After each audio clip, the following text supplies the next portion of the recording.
Limits and derivatives अपन शुरुआत कर रहे हैं। क्लास 11th का ये चैप्टर है और जनरली इस वीडियो में मैं एक ब्रीफ आइडिया देना चाहूँगा लिमिट्स में। डिटेल डिस्कशन इसका क्लास में हुआ है, मगर कुछ बच्चों जिनका ये सेगमेंट मिस हो गया है उनके लिए जनरली ये एक तरह से बैकअप टाइप का रहेगा। कॉन्सेप्ट बस इसमें डिस्कशन किया जाएगा कि लिमिट से क्वेश्चन को कैसे सॉल्व किया जाता है एकदम ही अच्छे फॉर्म में। ठीक है, तो लिमिट्स बेसिकली लिमिट्स अगर आप देखने जाएं अपने कोर्स स्ट्रक्चर में देखें तो लिमिट्स बेसिकली आपको 5 मेथड देखने पड़ सकते हैं। लिमिट्स के 5 मेथड है। पहले एक डायरेक्ट सब्स्टिट्यूशन,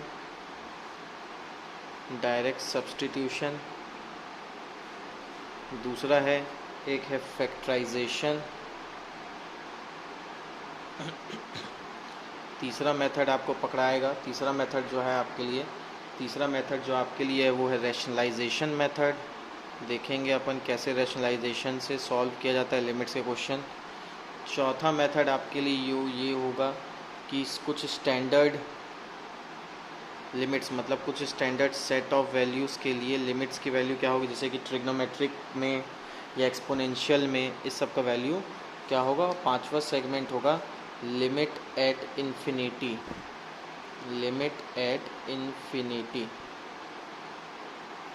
तो ये 5 सेगमेंट हम लोग कवर करने जाएंगे और लाइन से एक एक करके सभी क्वेश्चन सभी पैटर्न के अपन देखने जाएंगे। ठीक है, अब होगा क्या, अब होगा ये कि आपको मैं एक एक मेथड का 2-2, 3-3, 4-4 क्वेश्चन ऐसे कराते चलूँगा ताकि आपको उस मेथड का आइडिया लगते चले। तो पहला मेथड जो है वो है डायरेक्ट सब्स्टिट्यूशन। डायरेक्ट सब्स्टिट्यूशन का क्वेश्चन कैसा रहेगा, जैसे कि x tends to 1 x square plus 1 upon x plus 1। देखो, लिमिट का जब भी कोई क्वेश्चन अपन देखते हैं तो क्वेश्चन अपन सॉल्व करते हैं तो मन में या ध्यान में ये क्वेश्चन में ये रखना कि डिनोमिनेटर में कभी भी ज़ीरो नहीं होना चाहिए।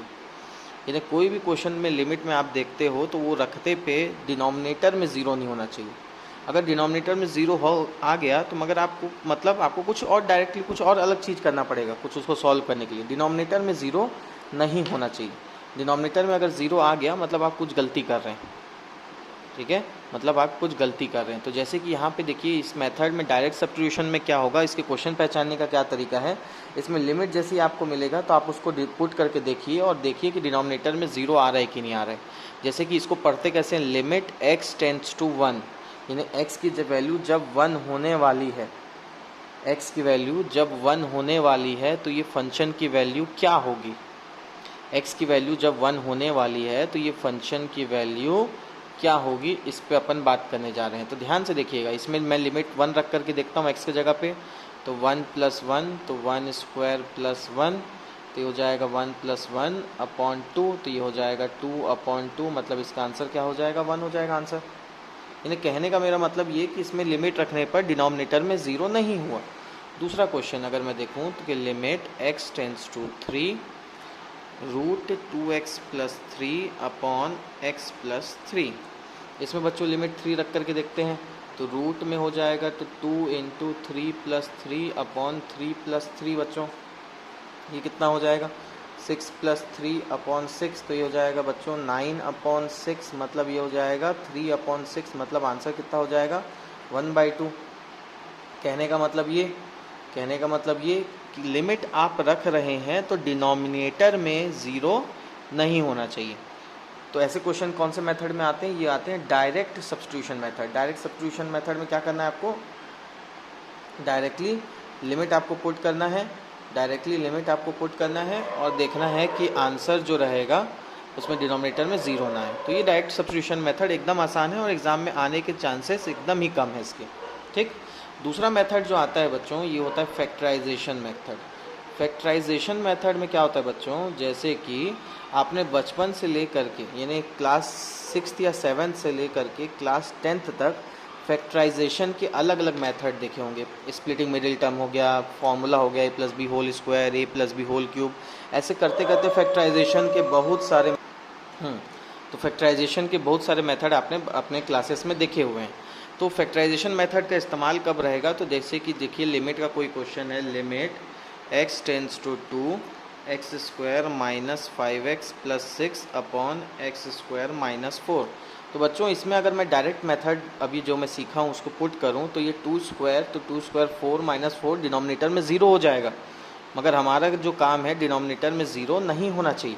तो डिनोमिनेटर में 0 नहीं होना चाहिए, तब जा करके अब अपन अलग अलग मेथड्स लगा करके कैसे भी डिनोमिनेटर को ठीक करने की कोशिश करेंगे। तो डिनोमिनेटर को ठीक करने का मतलब क्या है, आपको जो भी चीज़ें इसमें फॉर्मूला लगाने लायक हैं, स्प्लिटिंग मिडिल टर्म लगाने लायक हैं, वो लगाइए आप इसमें।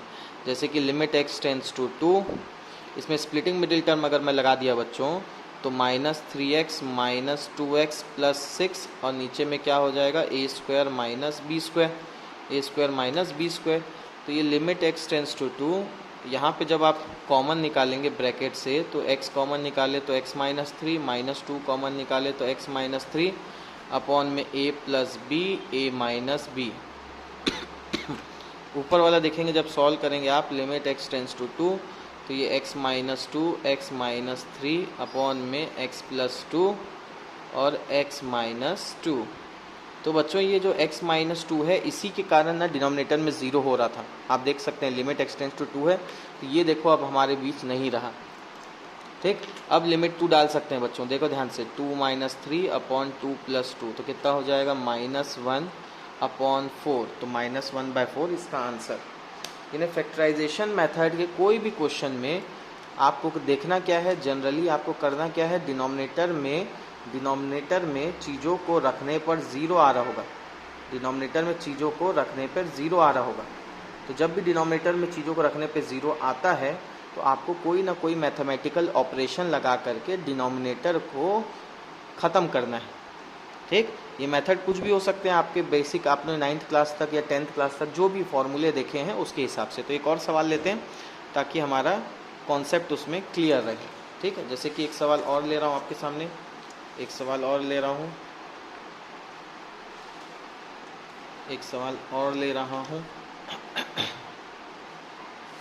जैसे कि एक सवाल आपके सामने है कि limit x tends to 1/2 8x cube minus 1 upon में 16x के पावर 4 माइनस 1, ऐसा कुछ सवाल है बच्चों। 8x क्यूब माइनस 1 और नीचे 16x के पावर 4 माइनस 1।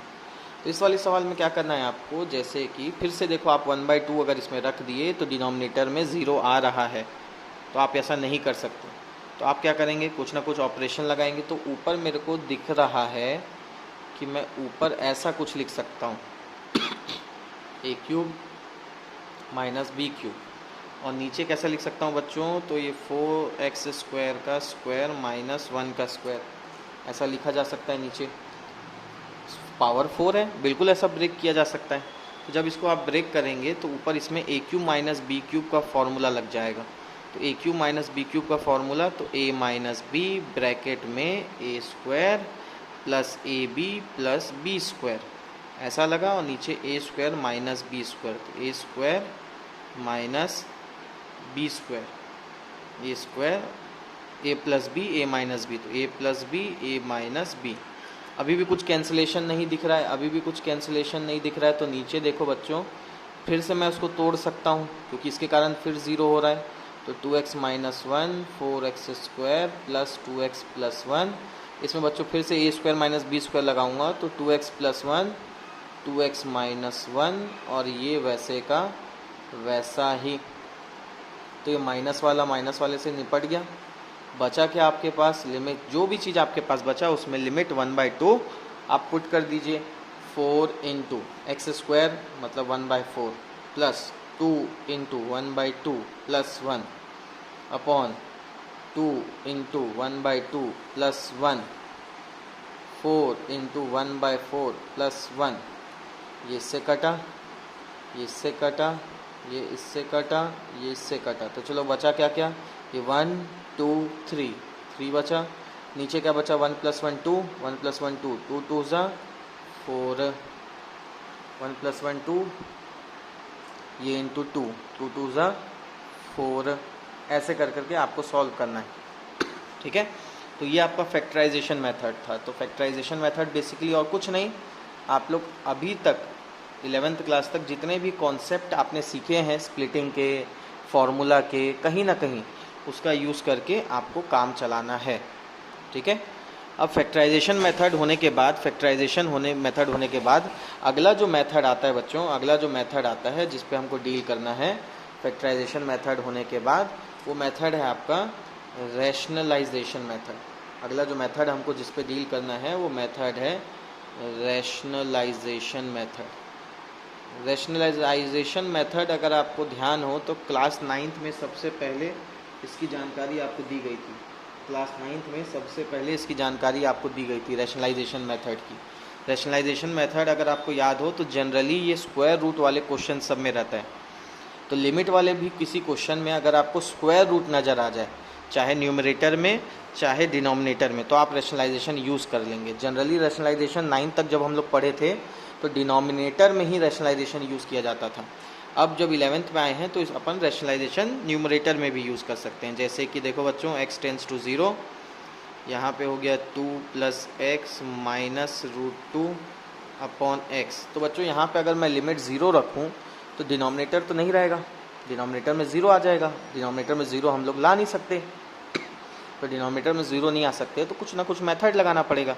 तो रैशनलाइजेशन मेथड आपको ध्यान में आना चाहिए। कैसे ध्यान में आना चाहिए? जिस क्वेश्चन में भी रूट नज़र आए तो चुपचाप उसमें क्या लगा दो, rationalization. Limit x tends to 0, इसमें लगा दिए रैशनलाइजेशन। और रैशनलाइजेशन में करना क्या है, जो भी टर्म रहेगा उसमें रूट के सामने वाले साइन को चेंज करके ऊपर नीचे आपको मल्टीप्लाई करना है,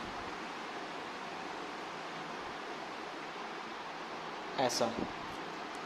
दोनों रूट के बीच में क्या साइन है, माइनस साइन, तो प्लस साइन से ऊपर नीचे मल्टीप्लाई करना है। अब देखिए a minus B A plus B, तो फॉर्मूला क्या लग जाएगा, a² माइनस b², और नीचे ये x वैसे का वैसा ही, और ये रूट वाला टर्म वैसे का वैसा ही।